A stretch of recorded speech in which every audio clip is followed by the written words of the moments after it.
Nokwanda has a great question there, Peter. Do you want to Yes, highlight it? let's put that up on screen and go through it, Grace. So, we do with the student success coach, we do focus a lot on students. And so this is really good because in this case, it's you have started work, whether it's via a grad program or an internship, and then have some time where you are unemployed.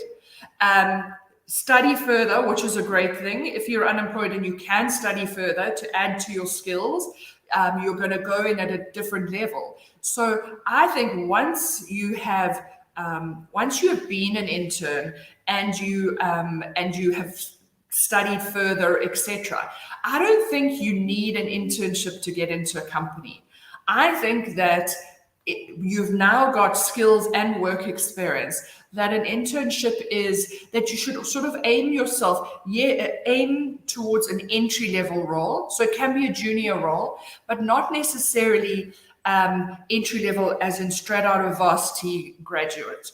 So in a case like this, Nakwanda, the other thing is people often feel bad when they haven't been working and they feel, how can I justify it? Is it going to look? But you can always say, I was retrenched or I resigned in order to study further. It's how you position it. In order to study further. And now, given my previous work experience and my additional studies, I'm looking for a certain role. And you're welcome to pop more questions on, Nakwanda, if you want to elaborate on this.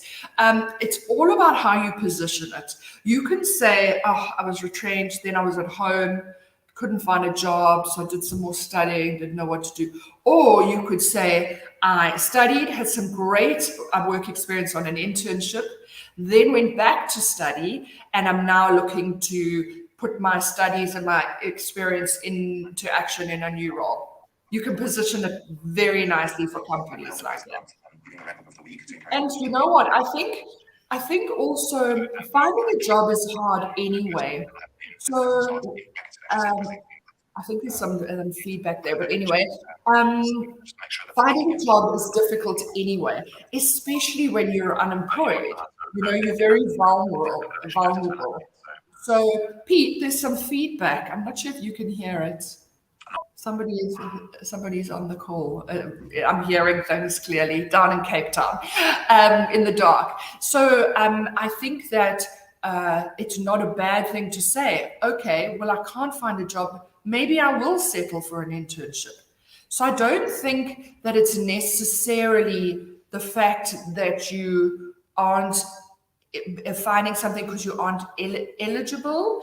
I think it's more that times are pretty tough and it's not easy to find a job right now. And I just think you must package it with more intent, or show that you have control over this. You decided when to resign, you decided to study, and now you decide to work again.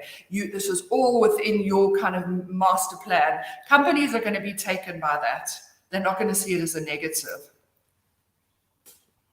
Yeah, wonderful, Tracy. That's just such powerful advice. And I think what we will do is have a follow-up, where we look then at the earlier stages of workplace readiness, and we can touch on, a little bit more detail around some of these questions that people have around, CVs and, interviews and getting a job, etc.